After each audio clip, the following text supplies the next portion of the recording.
Well, Jack, our travels have taken us around the world, all the way to Morocco. In fact, we're in Ouarzazate, which is in the south and is adjacent to an enormous desert.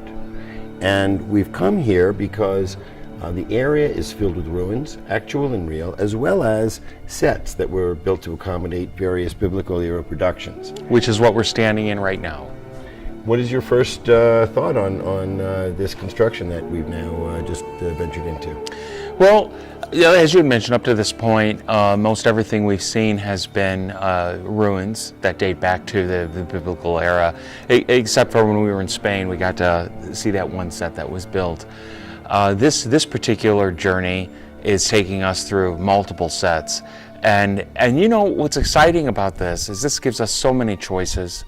We have locations that are originally ruins, and we just have to work around whatever condition the ruins are in.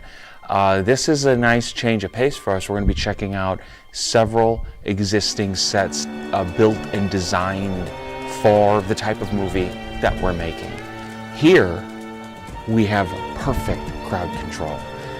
This particular location, this particular set, is built what is it, 15-20 minutes outside the city? Yes. There is nobody around us except for the crew that's here with us, and desert that stretches miles in every direction, and the bird that we can hear. But that would be okay. If we heard the bird while we're shooting, that's actually okay. Well, we should mention that we are at about 3,000 feet above sea level. We're surrounded by snow-capped mountains, about 10,000 feet. And we're really in a beautiful spot in North Africa that is obviously very conducive to the real-world environment that was the Middle East, in the areas in which the Bible and the Quran and Jesus' story was set. Well, why don't you come with us? We're going to take a look around and see all that this area in Ouarzazate has to offer. Join us. Well, Jack, let's take a look in this first room we found here. We've just taken a turn down a small alleyway, and this looks quite impressive. This is very impressive. At first glance when we were outside, Jeff, I thought that maybe the entire location was mostly just exteriors. Yes. And they shot the interiors on a soundstage somewhere. Right. And they've already outfitted it with speed rail for hanging lights.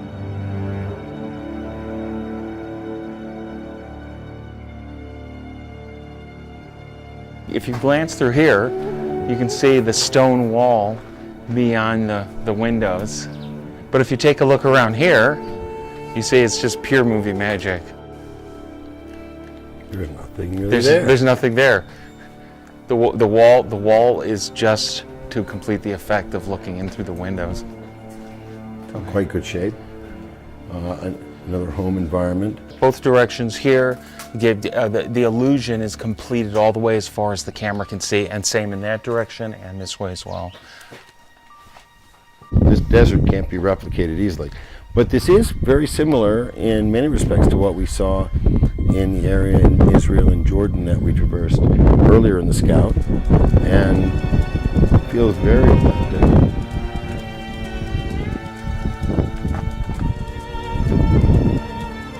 Let me see what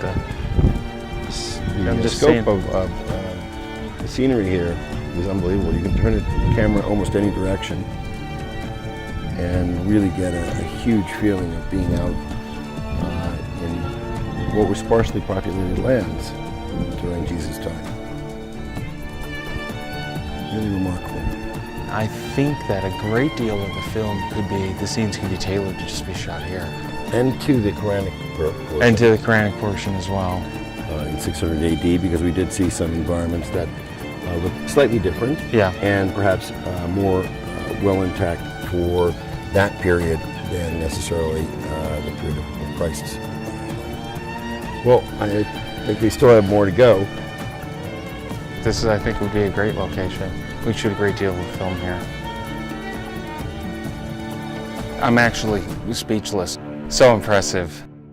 You really get a great vantage point here on not only the desert and meeting the town, but obviously the very different areas that they've employed to utilize in as many ways as possible the scale that would create a city.